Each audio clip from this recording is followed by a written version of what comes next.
قرآن حکیم کتاب ہدایت ہے، اور جو کچھ بیان فرماتا ہے یہ اس لیے بیان فرماتا ہے کہ ایک آئینہ ہمارے سامنے آ جائے اور اس میں ہم اپنے آپ کو تلاش کر سکیں کہ میں کہاں ہوں۔ ہماری مصیبت یہ ہے کہ ہم دوسروں کو تلاش کرتے رہتے ہیں کہ وہ کتنا نیک ہے، وہ کتنا اس کی باری بعد میں آتی ہے۔ پہلے ہر فرد کو اپنی ذات کو تلاش کرنا چاہیے، چونکہ آپ کی طرف سے جواب میں نہیں دوں گا، میری طرف سے آپ نہیں دیں گے، لیکن مجھے میرا جواب تو دینا ہوگا۔ تو میں خود کہاں ہوں، اللہ کی بارگاہ میں میرا کتنا خلوص ہے، نبی کریم صلی اللہ علیہ وسلم کے ساتھ میں کس حد تک مخلص ہوں۔ یہی وجہ ہے کہ آپ نے دیکھا ہوگا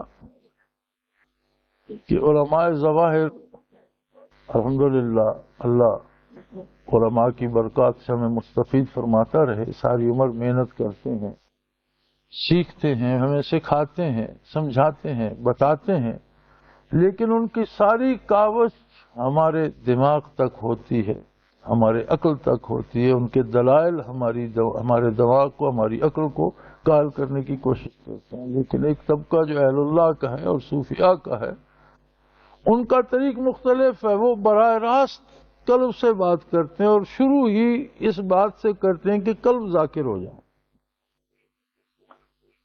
اور دیکھا یہ گیا ہے کہ ان کی مجلس میں کوئی روک ٹوک، کوئی تنقید نہیں ہوتی، اس کے باوجود جب قلب ذاکر ہو جاتا ہے تو بندے کو خود فکر پڑ جاتی ہے کہ میں کہاں کہاں غلطی کرتا ہوں، مجھے کن کن باتوں کو چھوڑنا ہے، کن کن کو اختیار کرنا ہے، اپنی اصلاح بندہ خود کرتا چلا جاتا ہے۔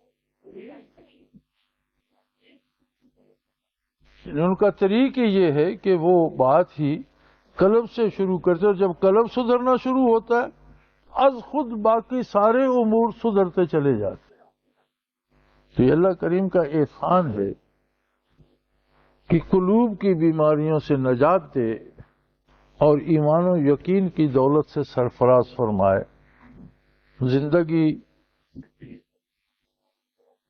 بالکل عارضی ہے، ہمارے سامنے ہزاروں لوگ روز اس جہاں سے جاتے ہیں اور ان سے زیادہ اس جہان میں آتے ہیں، ہم بھی ان میں سے ایک ہیں۔ ہمارے پاس بھی دوسرا سانس آنے کی کوئی سند نہیں ہے۔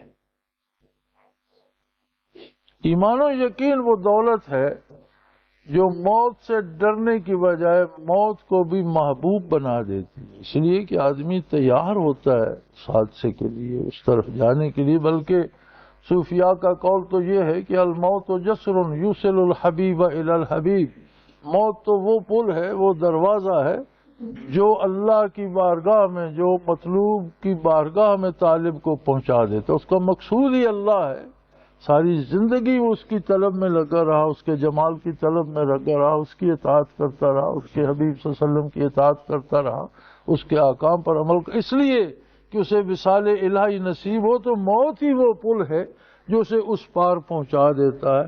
تو بجائے گھبرانے یا ڈرنے کے، موت بھی ایک محبوب منزل بن جاتی ہے۔